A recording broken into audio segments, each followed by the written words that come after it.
What is up, guys? Welcome back to another UFC prediction video. This week we got UFC Fight Night Robert Whittaker versus Rainer de Ridder. And pretty decent card overall. Without any further ado, we're going to go ahead and get right into the full card predictions. First fight on the card, we have Martin Buday versus Marcus bushecha.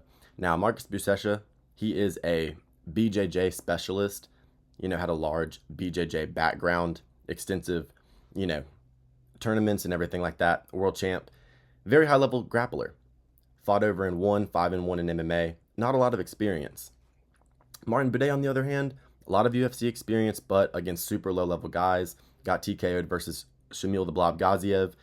And look, the fight before that, terrible performance against Andrei Arlovsky, who was just completely washed. Still crafty vet, but nonetheless, not a great performance. His last fight versus the dude who looked like Orbay, I can't remember his name, like Salikov or something like that. A harder one to pronounce. He looked okay in that fight, but that dude was also a blob in low level. Now look, Marcus bushecha probably doesn't have good hands. He probably doesn't have good striking.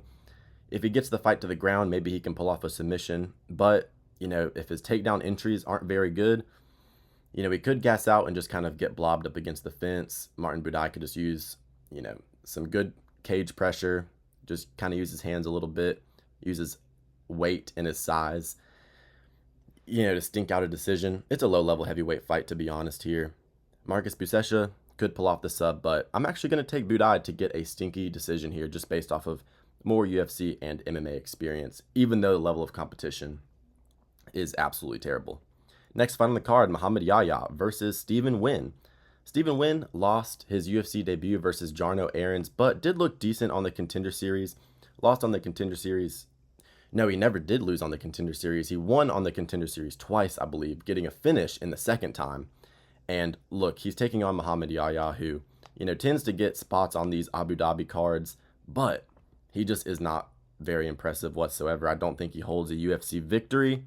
And yeah, he's 0-2 in the UFC, losing to Trevor Peete, Kyle Fernandez. Fernandez, decent fighter, but Stephen Nguyen trains out of Fortis MMA. Good hands, decent overall fighter. Going to be more athletic. I'll take Stephen Nguyen to get a first-round knockout here over Muhammad Yayha. Next fight on the card, Aslan versus Billy Elenkana. Billy Elenkana made his UFC debut versus Bogdan Guskov. Won the first round with some grappling, took his back, was looking decent, but eventually did gas out and got finished up in the second round. But Guskov, that's a ranked high level of competition, so you can't get too mad at him for losing that one.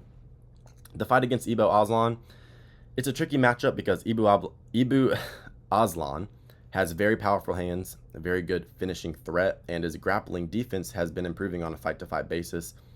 Even though when you look at the Ion Cutelaba fight, he did get subbed there, they were just kind of going to war, and he left some openings that, he seemed to have cleaned up a little bit when he fought Anton Turkalj in his UFC debut, where he was able to get a third-round TKO. His power translated late there. And he had the round 1 TKO against Rafael Kakaria. Very low-level guy, but even on the Contender Series, he was able to land a KO there. Look, Billy Elenkana just seems to kind of be a MMA generalist. Doesn't really have too much pop for the 205 division. And Aslan, kind of like a brick house type of fighter.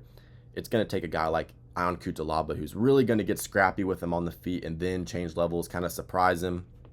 Cutelaba's getting craftier in his old age, to be fair to him. So that loss doesn't look horrible. And 14-2, he has way more experience than Elenkana, who's only 7-2.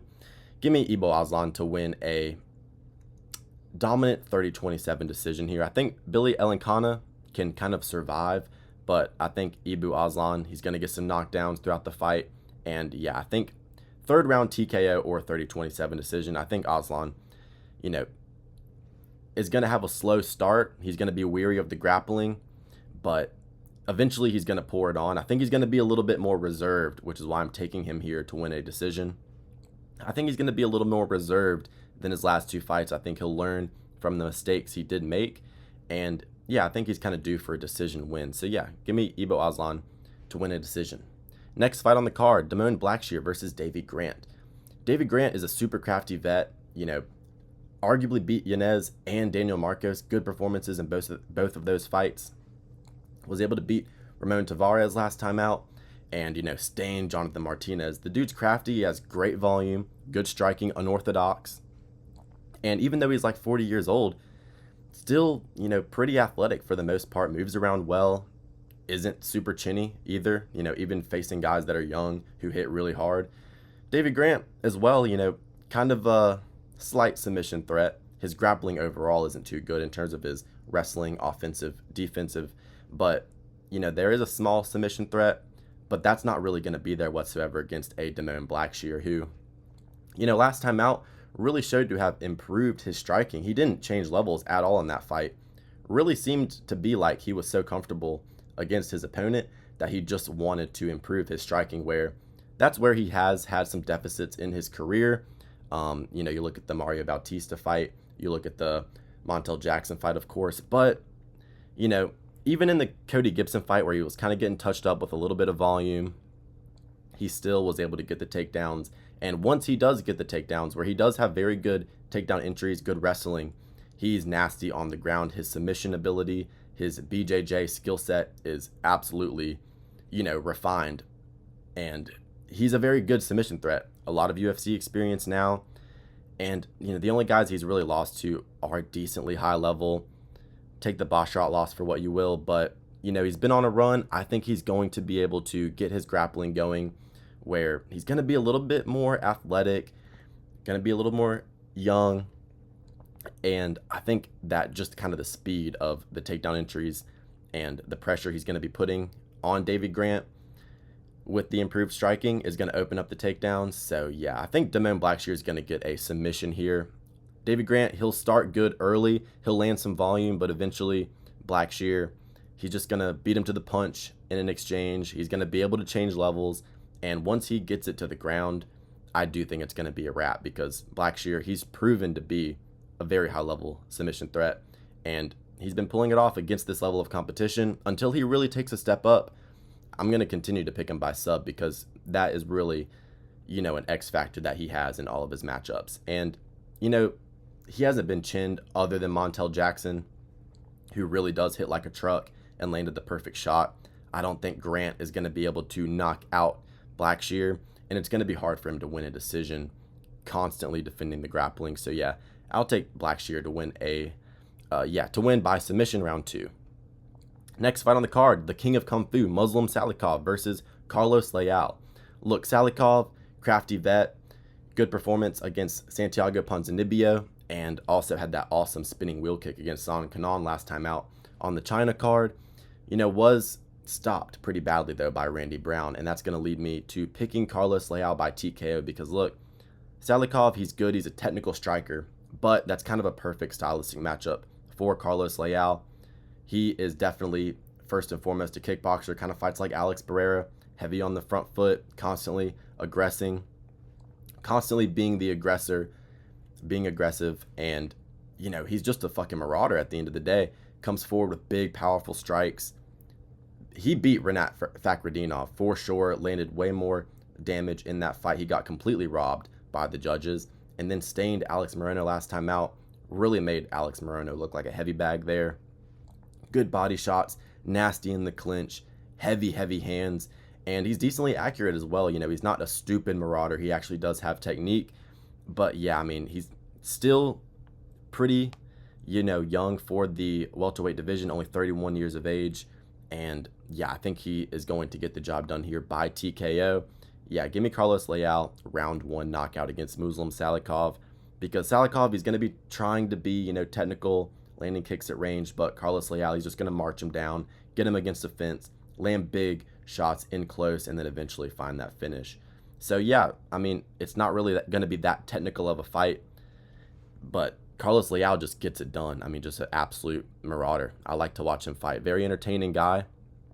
I think him versus, a Jacoby Smith, somebody like that, another up-and-coming prospect, maybe him versus like a Michael Morales in the future. I think those types of fights would be very, very good, very entertaining. Next fight on the card. But yeah, I'm going to take him round 1 TKO there. Next fight on the card, we got Bryce Mitchell versus Said Nurmagomedov. Said Nurmagomedov didn't look too great last time out versus Vinicius Oliveira, but Vinicius Oliveira is very good at pushing a pace. He did lose a decision there to Vinicius, but, he's a very technical fighter overall. Very, very sneaky submissions, good ninja chokes, good gillies, and he has okay grappling for the most part. You saw that in the Jonathan Martinez fight. He was able to get some takedowns there, and, his technical striking is very on point. Question mark kicks, long, rangy strikes, good teeps, very fast, very crisp, and yeah, he is a very good technical fighter, but the physicality is really where he suffers, tends to get very tired, tends to get out-muscled a lot in the clinch, where Bryce Mitchell in this matchup could definitely take advantage of that, because Bryce, we know the deal with him. He's predominantly a pressure grappler, really looks to get a hold of you, look for some trips, and then once he gets on the back, or once he is able to get into half guard, get into mount, he's really able to go to work. Very good submission ability, very good, control as well. Doesn't really do too much damage with ground and pound, but he is very hard to get off of you. And a Said Nurmagomedov could definitely struggle in a fight where he's constantly having to defend takedowns. He's having to get up from the ground. Even if he does get up, he's going to expend a lot of energy. Bryce Mitchell on the feet as well, he's okay. Don't get me wrong, he's definitely susceptible to getting hit by powerful strikes. Josh Emmett, Gene Silva, and even the loss to Gene Silva where he did get submitted, that's a questionable look considering he's going against a good submission artist in Said, but I think that was more so just the pressure and the damage that John Silva was putting on him that kind of made him wilt and kind of give up that single leg position that he had, that high single, and then, got that ninja choke put on him. I don't think Said's just going to be able to bully Bryce Mitchell into the position where he's just going to be able to snatch his neck up like that. And Bryce Mitchell, even though he has been finished before, I don't see him just getting, head kicked here. He was able to do decent against Barboza, an older Barboza, but nonetheless high-level kickboxer. Did okay there. I think he can have a similar performance here where Said, he's going to be throwing a lot early, a lot of high kicks, a lot of kicks to the body, but eventually I think Bryce might even be able to catch a kick, get a takedown. And yeah, I think he's just kind of going to be able to use that control. He is tough. The weight cut concerns me a little bit. Also, he is going to be at a speed disadvantage, but like I said, where Said struggles, it is the physicality, it's the cardio, and as long as the weight cut isn't too bad for Bryce Mitchell, he should be able to just kind of wear on him, impose the grappling, use the control, sneak out a little 29-28 decision. Got to be a little weary of some home cooking. We know how the Abu Dhabi judges are for the Nurmagomedovs and anybody that is from Dagestan, Russia, that area. Got to be worried about the judging a little bit, especially in this fight, but I'll take Bryce Mitchell to win a 29-28 decision here. Bogdan Guskov versus Nikita Krylov. Krylov, kind of an unorthodox fighter, especially in terms of his striking. His submission ability and grappling is pretty good overall. He's only really lost to decent fighters for the most part, at least as of recently. Dominic Reyes, Magomed Ankalaev. The Paul Craig loss doesn't look good, but you're having to go back to 2016 to where he's lost to a lower level fighter. Jan Blachowicz, Glover Teixeira, Mag, 3 champions there. But when you really look at his resume, I think it is a little bit overrated in terms of his wins because, you're looking at a 2022 Alexander Gustafsson, super washed up. The Ozdemir decision is good, but, Ozdemir always has kind of been a 50-50 guy in the division. And then a triangle choke versus Ryan Spann. You guys know how I feel about Ryan Spann. I don't think he's that good of a fighter whatsoever. Bogdan Guskov, on the other hand, very dangerous. Came on the scene and got subbed by Volkan Ozdemir, but he's seemed to improve on a fight-to-fight basis in terms of his grappling. Even though he did have some moments against Ryan Spann where Spann was getting the grappling off, and he did get his back taken by Elenkana, I definitely don't like the inactivity from Krylov, whereas Guskov has been super active. He's fought multiple times, the last couple of years where, that Krylov, he did take a 3-year break and then came back and instantly got knocked out. Did not look good against Reyes either. Reyes definitely a slicker, more technical striker who even has better grappling defense than a Bogdan Guskov. But I think these two are going to meet in the middle at the beginning of the fight and exchange strikes before Krylov even thinks about getting the takedown. He is kind of a striking first fighter for the most part, well-rounded, but he's not a guy like who's instantly going to shoot as soon as the fight starts, like a Chimaev or something like that. He does tend to entertain the striking, and I don't like the durability that I saw on display last time out versus Reyes. Looked sloppy, looked inaccurate, and I think that Guskov can punish him here in this spot. Heavy hands, you saw the knockout against Span, Pauga. Even last time out was landing heavy shots against Elenkana. He seems to be putting it all together, definitely has the momentum on his side in this spot. So I'll take Guskov to win by round 1 TKO. I think he finds the chin in a similar fashion to how Reyes did. All right, next fight on the card, we got Almabaev versus Jose Ochoa. Almabaev kind of got schooled last time out by Manel Kape, but make no mistake, he got fouled so much in that fight. Like 2 nut shots, 5 eye pokes. Manel Kape was fouling the fuck out of Almabaev, so you kind of have to take that loss with a grain of salt. Also, Kape looked faster than he ever did in his entire life. He had a crazy performance there. Like, he looked so good in that fight. I was like, is Manel Kape on PEDs? I don't know. His speed and takedown defense has greatly improved, though. So that's a very hard fight to win.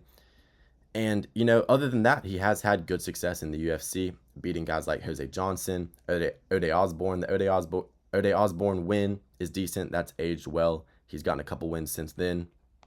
The Mateus Nicolau win, decently competitive fight, but nonetheless, former ranked guy, got the win there. And his pressure grappling, his wrestling, very good. His submission game is decent. It's not something you always have to be worried about, but he does threaten a lot of submissions. In the Jose Johnson fight, he attempted like 10 subs. And he's a guy that you can consistently rely on to shoot a lot of takedowns, even if he's not getting them. Even in the Manel Kape fight, every single takedown was getting stuffed, but he was still shooting them. You can rely on him to shoot 2-3 takedowns around. Where Jose Ochoa, he's a good fighter, raw athlete for sure, very explosive, hits hard, talented on the feet, not super technical, but he has good accuracy regardless. Swings kind of wild, but he does hit the target. Had a competitive fight with Loner Kavanaugh, who I rate highly in his UFC debut, another undefeated prospect. I rate Loner Kavanaugh honestly a little bit more than Almabaev. I know he's not super proven, but I'm telling you right now, he's going to fight for a belt. So, that loss to Loner for Jose doesn't look bad. Bounced back big time versus Cody Durden with a huge TKO there. Cody Durden definitely out of his prime, a little bit washed up here at this point though. Asu, I think he's going to be looking for a big bounce back here. It is in Abu Dhabi, where they're going to sway a little bit towards the side of an Almabaev getting a takedown rather than Ochoa landing a big counter strike. And look, Ochoa, we haven't really seen him have to defend a ton of takedowns from high-level fighters. Loner Kavanaugh does have good takedowns, but he didn't really go for them too much in their fight. Not as much as he did when he fought Felipe dos Santos. That was mainly a striking affair. I think just the takedowns constantly is going to give Ochoa problems. He's not used to this level of competition. Asu, he's had a lot of experience, a lot more fights, 21-3. And you look at the guys he's losing to Tagir Ulanbekov back in the day, and then Manel Kape now. I think Almabaev is going to be able to chain wrestle his way to a 30-27 decision here. I still rate him. I think he's a good fighter. Jose Ochoa, he'll probably be 1-2 after this, but I think they need to give him plenty of time to continue his UFC career. 1-2 definitely does not reflect the talent that Jose Ochoa has. And the level of competition he'll have lost to as well will have been super high. So yeah, I'll take Almabaev 30-27, but I rate Jose Ochoa. He'll bounce back after this one, but it's too big of a step up. Almabaev, top 10 guy. He's going to bounce back in this one with a little decision win. All right, our next fight on the card, we have Shara Magomedov versus Marc-Andre Barriault. Look, the one-eyed freak is going to win this fight. Look, the Pirate is going to get the KO. Marc-Andre Barriault, decent fighter, just kind of a marauder. Goes in head first like a bull, just swinging. Not very technical, decent in the clinch, but look, you look back at his UFC career, win one, lose one, win one, lose one. Losing to guys like Krzysztof Jotko, Andrew Sanchez. just those aren't good looks. I mean, I know that was time ago in his career, but you look at how he's losing recently: the Chidi Njokuani TKO, the Joe Pyfer TKO, the Dustin Stoltzfus TKO. He's been getting finished by strikes very, very often. And the guys he's beating are, kind of flat-footed, mediocre, kind of well-rounded guys. Eric Anders, Julian Marquez, Jordan Wright, guys that just really don't stand out anywhere, who aren't clean strikers. Shara Magomedov, even with the loss to MVP last time out, MVP is like just an enigma. He's impossible to fight effectively. So you can't really take any type of, you can't really take away from Shara Bullet there for losing that fight. MVP is just an impossible fighter to beat unless, you're super, super well-rounded and are able to get the grappling off. He's very difficult to beat in a striking fight. So this fight is not going to be anywhere near, the level of complications that Shara had to deal with last time out. Marc-Andre Barriault is going to run at him head first, chin on a silver platter, swinging big hooks. Even though he was able to TKO Bruno Silva has been checked out. He looked horrible in his fight before that. Even in the Marc-Andre Barriault fight, he landed a couple jabs that literally wobbled Barriault. And if you're getting wobbled by Bruno Silva at this point in his career, even though he did find a finish in the clinch in that fight with a nice elbow, Shara is going to be bouncing around. He's very hard to pin down. Even a good technical boxer like a Mikhail Olasejczak really couldn't land clean on him, couldn't pin him up against the fence.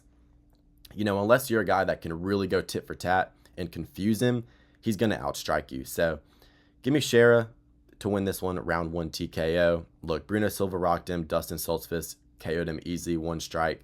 Joe Pyfer, easy TKO, 1 strike. He went to war with Chris Curtis, took a decent amount of damage in that fight, and everything before that just really isn't super impressive from Andre Barriault. Entertaining enough fighter. I respect him for taking this fight. Thankfully, he did get another contract after getting that win last time out, but they're putting him in a loss spot. They're putting him in a position to lose here. And yeah, they're giving Shara Bullet an easy bounce back.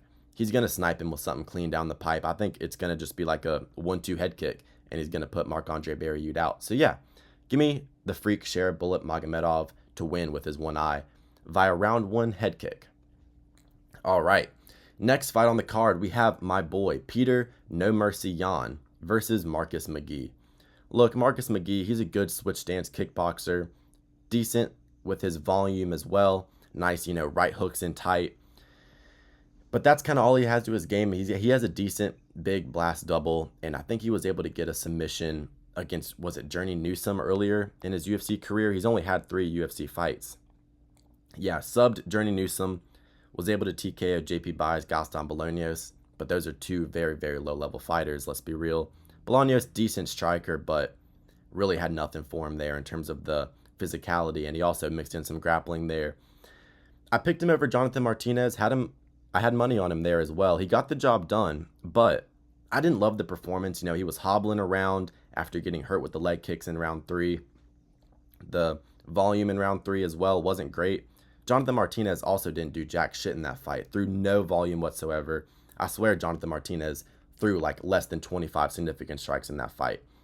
And look, Marcus McGhee, like I said, decent striking skill set, power in his hands, but he's 35 years old. He didn't go pro until like 30. And this is just a massive step up in competition. I mean, shit, this might be one of the biggest steps up in competition other than the main event that I've ever seen. I mean, going from Jonathan Martinez, who just isn't good, to Petr Yan, who's literally only ever lost to one of the GOATs of the sport and the GOAT of his division in Merab. He's never lost other than that.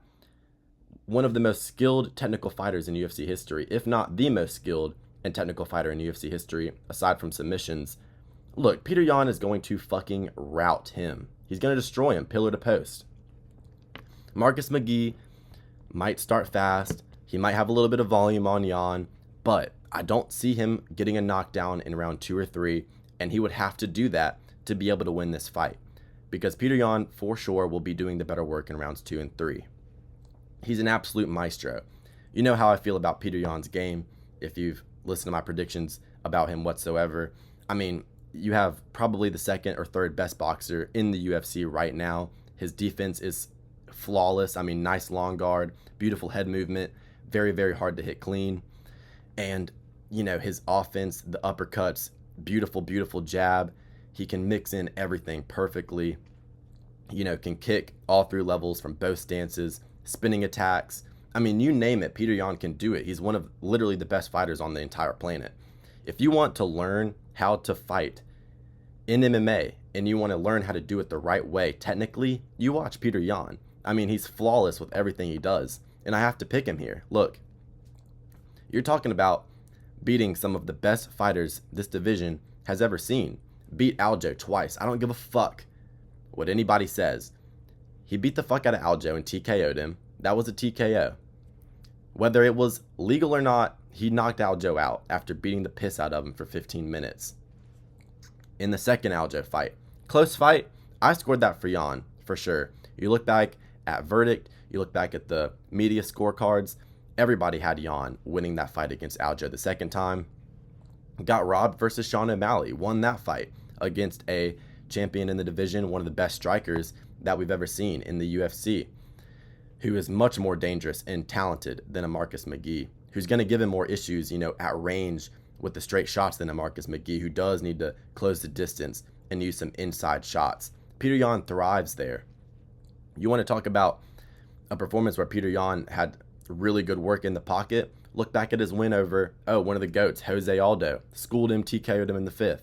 Or look back at one of the best prospects at bantamweight who's been a staple in the top 10 for like 5 years now, Song Yadong. Beat him rounds 2 and 3. I think Song Yadong's a better fighter than Marcus McGhee. I do. You know, more cardio, more, you know, technique with his boxing ability. Marcus McGhee's definitely a good athlete, but look, no need to yap too long about this one. I think that Petr Yan's going to beat him 30-27. Marcus McGhee might have a good like first 2 minutes, but after that, Yan's going to get his reads. He's going to be slipping, rolling everything, countering, beautiful left hooks. He's going to be stinging the body with spinning back kicks, big body kicks, switch kicks. You know, he's going to be changing levels, switches stances. Petr Yan is just an absolute savant of the sport, and you have to pick him here in the spot. The only thing you have to worry about here is maybe Marcus McGhee comes in here super, super in shape, super ready, is able to get some big blast double leg takedowns. Maybe he's able to get a knockdown in the second or third round. Maybe he's able to, you know, squeeze out the first with the volume. It's really going to take just an absolute world-class performance from Marcus McGhee to win this fight. And he hasn't showed us the ability to do that against anybody so far. So you can't pick him to beat Petr Yan, who, like I said, has literally only ever lost to Merab on Merab's best night of his fucking career. Like I said, he beat Aljo both of those times. He beat Sean O'Malley. All 3 of those fights have asterisks next to him, where Petr Yan should have got his hand raised. So yeah, I'm going to take Petr Yan, the former champ, the most skilled fighter in MMA, to win this fight by 30-27 decision or 3rd round TKO. But yeah, I'll never pick against Yan unless he fights Merab again. But yeah, this should be another Petr Yan masterclass. Definitely one of the best fighters to watch in the sport. It should be an entertaining fight, but I just don't think Marcus McGhee is at that level quite yet. He's a good fighter. He'll still win a couple more fights in the UFC, but he's biting off more than he can chew here, buddy. And also, with the last 2 fights, Shara Magomedov and Petr Yan, I have them in a 2-fight parlay, 3.5 units, and I think that's going to get there easily. Minus 172 on DraftKings. Beat the line movement, thankfully, especially with Shara Bullet. The Petr Yan line has kind of stayed the same, but yeah, 3.5 unit bet, minus 172 on Shara and Petr Yan here on this card. That's one of my bets. All right, we move on to the main event of the evening. We have Robert the Reaper Whittaker, former middleweight champ, versus Reindeer de Ridder. Fucking reindeer. Look, I'm sorry, but I cannot believe people are actually buying into the hype and being this delusional about Reinier de Ridder. This dude's fucking shit. I've been saying it since the day he stepped foot in the octagon for the first time. This dude is not UFC level. Now, he has 3 wins in the UFC, make no mistake, and I've picked against him and bet against him in every single fight. It hasn't worked out great, but GM3, Kevin Holland, and Bo Nix Bo Pickle, Bo Nickel, they are not at any type of level to be able to compare to a Robert Whittaker. They're not even in the same stratosphere. They're not in the same universe. They're not in the same solar system as Robert Whittaker. Look, GM3 is a withered old man who goes into his fights half drunk off a bottle of Jack. And he was tuning up this reindeer cat like Alex Pereira versus a fucking heavy bag. GM3 was making Reindeer de Ritter look like he had never thrown a punch in his life. He was stuffing the takedowns. He was reversing position on the ground. GM3 looked like a world beater against the Reindeer. Look, I think Kevin Holland's one of the biggest bums in the sport. I picked Kevin Holland to beat fucking Reindeer de Ritter because of how little I rate Reindeer. And you know how much I can't stand the existence of Kevin Holland. He's shit. He lost to D-Rod, for God's sakes. This dude lost to somebody's fucking unk. Your fucking Mexican homeboy's unk at the fucking, quinceañera. He lost to him. He got fucking stained with a left hook. Kevin Holland's a disgrace of a fighter, so I do not give a fuck about the win that Reindeer got over him, especially using grappling at middleweight. We know that Kevin Holland literally has zero ability to grapple at middleweight. Everybody's beat him. Brunson, Vettori, literally everybody that has ever tried to grapple Kevin Holland at 185 has done it. And look, it's easy. And also, Bo Nix. Bo Nickel is fucking shit at fighting. I don't give a fuck about that win whatsoever. He's terrible.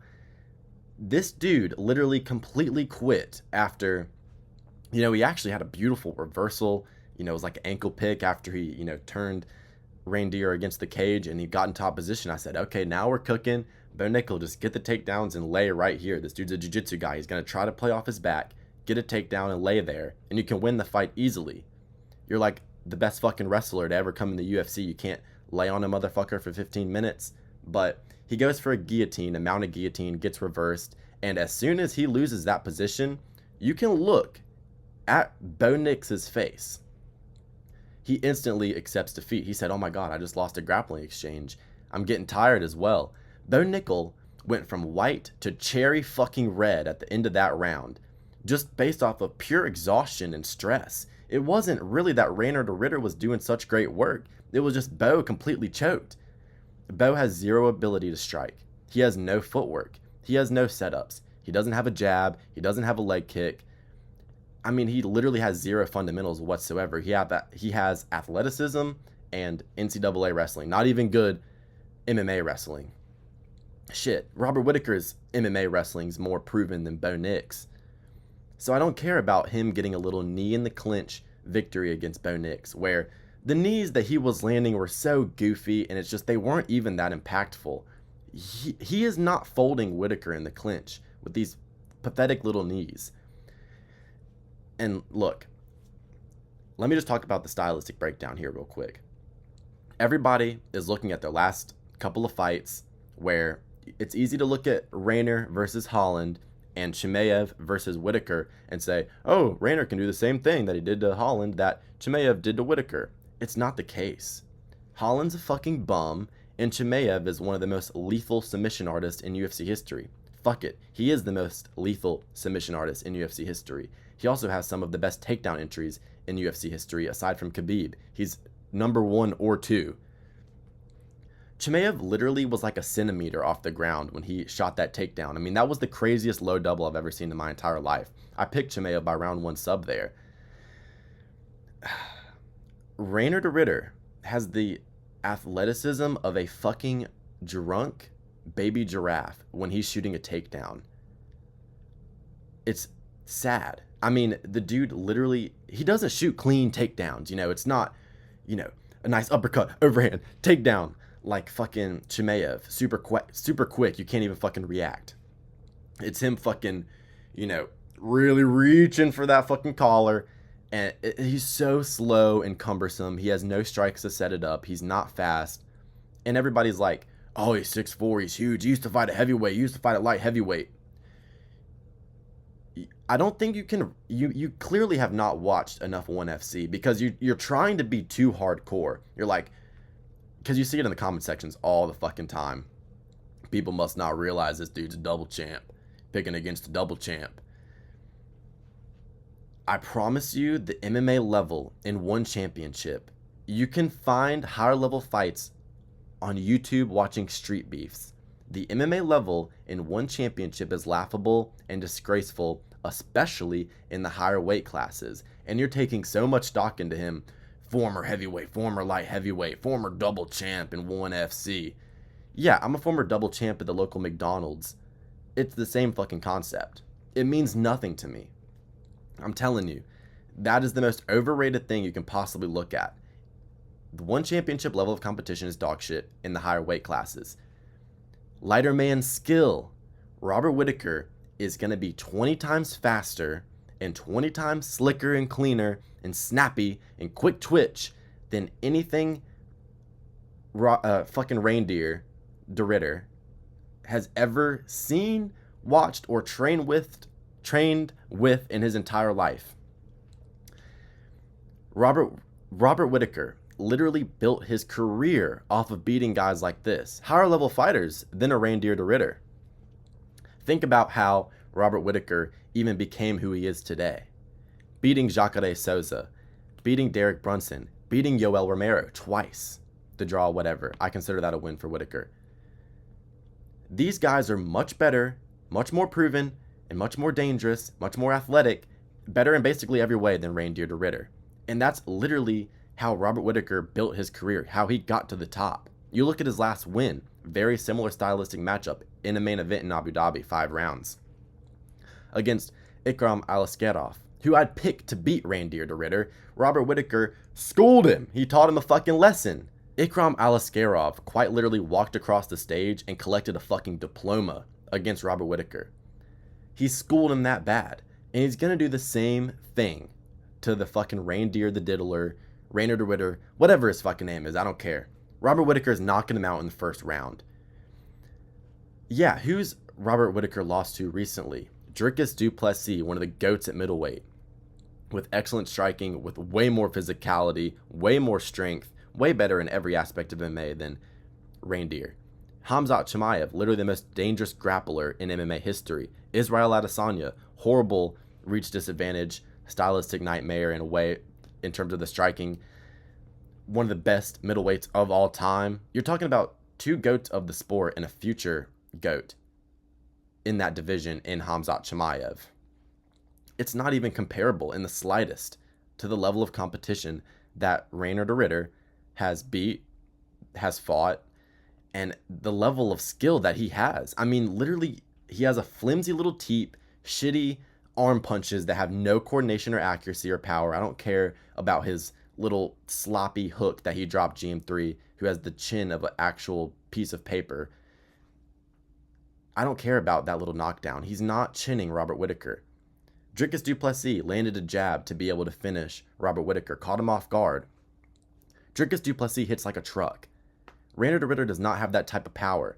And even though Dricus looks ugly, he still is able to deliver his power with, effectiveness. Rainer de Ridder is not effective with his striking. He does nothing on the feet. He waddles around like a drunk duck, literally waddling around, no athleticism or coordination. I'm sorry, I'm just dogging on him because I cannot stand that people are actually picking this fraud over one of the best middleweight fighters of all time we've ever seen in the UFC, who possesses every single skill set to deal with this guy easy. Come on, man. Whittaker's gonna fucking head kick TKO this guy out of the cage. I'm telling you, he's gonna chew the lead leg. Bobby Nux is gonna be out there, double jab, right hand, 1-2 head kick, flicking him up, mean. Staining him. Dig into the body with right hands. 2 in the outside leg with low kicks that Rainer de Ridder is not even going to see coming. I'm sorry, dude. I can't wait for Whittaker to just absolutely fold this dude. People are actually picking this fraud against Whittaker. Whittaker has shown you nothing to believe that he's going to lose this fight. And how many people were picking Whittaker to beat Chimaev? I literally picked Chimaev round 1 sub. I was confident in that. So many people picked Robert Whittaker. Oh, Whittaker's going to survive, the first 1 or 2 rounds, and then the striking's going to get going. He has way more championship experience. Also, Reindeer de Ridder, he's not going to have the cardio to strike for more than 2 rounds without literally just falling over from pure exhaustion. His style is not effective in terms of cardio. He's going to expend too much energy early trying to get to Robert Whittaker, where he's going to be getting stung up, flicking the jab, 1-2 head kick, double jab, right hand down the pipe. Whittaker's going to be landing that while, Reindeer is trying to just slowly kind of maraud and grab in a distance. He's going to be getting pop back, getting fucked up. And yeah, he's going to be getting lit up. He's going to expend too much energy early trying to get the takedowns in rounds 2, 3, and 4. If we even get there, which I don't think we will. I think Whittaker stains him in the first. If we do get there, Whittaker has so much more 5-round experience. If you can go to war twice with Yoel, I'm sorry, but I can't pick someone to break you in the clinch or break you off of pressure and marauding ability. Come on. Even the fight against Paulo Costa suffered big adversity early there at the end of that first round, got rocked badly, and then still had a dogfight with Costa, who's still proven to be half decent last weekend. That win has aged decently for Robert Whittaker. Shit, man, I can't pick against Whittaker in this spot. He's literally one of the best sprawl and brawl fighters in middleweight history. That's literally how he built his career. He's very good against grapplers with mid-striking that aren't super athletic, like a Chimaev or a Dricus du Plessis. Like I said, Jacare, Brunson, Yoel. Yoel's super athletic, but he's not like as fast as a Chimaev, for example, or as explosive with the takedowns. He's very explosive on the feet, but you guys get my point. Look, Reindeer to Ritter is quite literally a sorry excuse of a contender in the middleweight division. People are literally saying that this dude's going to fight for a belt. I'm sorry, but Amavov would stain him in the first. Kyle Baralio would, twist him into a pretzel, twist him into a literal animal balloon and float him out of the cage. Chimaev would break his neck. Dricus du Plessis would literally bench press him and then drop him over his knee. I'm sorry, but Reindeer to Ritter is not a good fighter, and Robert Whittaker is going to show you guys that this weekend. Robert Whittaker 4-unit bet -185.